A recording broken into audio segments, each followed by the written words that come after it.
పవన్ సభను అడ్డుకోవడం కరెక్ట్ కాదు. ఏపీలో కూడా బీఆర్ఎస్ యూనిట్ పెట్టింది చంద్రబాబు. దేశంలో ఎవరు ఎక్కడికైనా వెళ్ళొచ్చు. మన వాళ్ళు అమెరికాలో సెనేటర్లు అవుతున్నారు. మరి పవన్ తెలంగాణకు వస్తే తప్పేంటని ప్రశ్న. వాస్తవం కూడా అది. వీళ్ళు గెలుక్కున్నారు అనవసరంగా. కానీ ఇప్పుడు గెలుక్కొని ఏం చేయాలో అర్థం కాని పరిస్థితి అయిపోయింది. గెలుక్కున్నారు, బాగా గెలుక్కున్నారు, ఏం చేయాలో అర్థం కావట్లేదు వీళ్ళకు. ఇప్పుడు ఏమైపోయింది?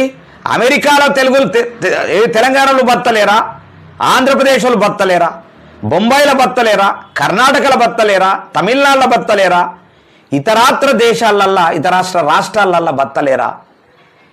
ఆయన ఇక్కడికి వస్తే మీకు నొప్పి ఏంటి అని చంద్రబాబు నాయుడు ప్రశ్నిస్తున్నాడు. ఇవాళ ఇరుక్కపోయినట్లే కదా వీళ్ళు.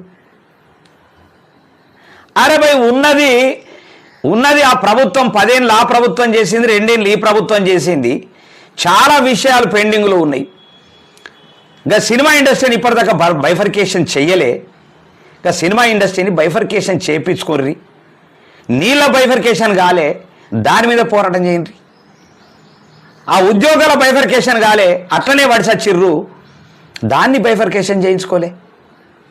ఎక్కడ వేసిన గొంగలు అక్కడే ఉంచి లేని దాన్ని లెక్క చేసుకుంటా తీసుకొచ్చుకుంటా ఒక మనిషికి అవకాశం ఇస్తున్నటువంటి పరిస్థితి.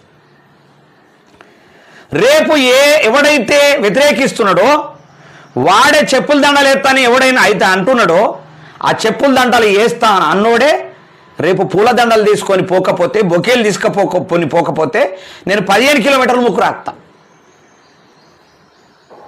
గీళ్ళే మళ్ళా బొకేలు తీసుకొని పోతారు పదవి కోసమో, ఇంకొక దానికోసమో దేనికో ఆశపడి అడుక్కు తినడానికి ఉపయోగపడుతున్నారు తప్ప నిజమైనటువంటి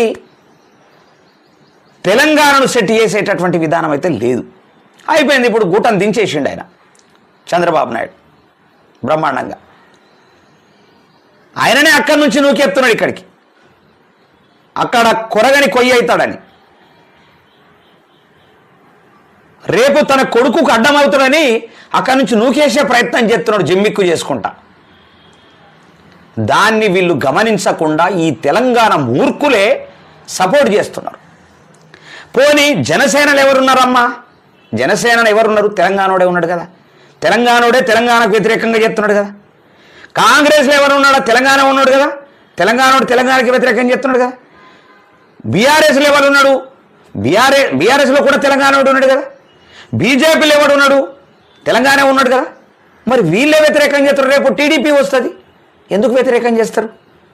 రేపు జనసేన వస్తుంది, ఎందుకు వ్యతిరేకం చేస్తారు? వాళ్ళకు పదవులు కావాలా, డబ్బు కావాలా, బతుకుతోవ కావాలా,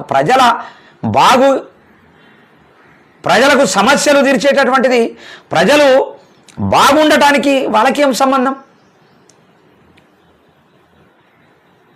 వాళ్ళకి సంబంధం లేదు. ఇవాళ ప్రజలు ఎటన్నవో అని మాకు పదవులు కావాలా, మేము బాగుండాలా, పెద్ద పెద్ద ఇళ్ళు కట్టుకోవాలా, మంచి కార్ల తిరగాల, అది కాన్సెప్ట్. కథం గూటం తిప్పిండు.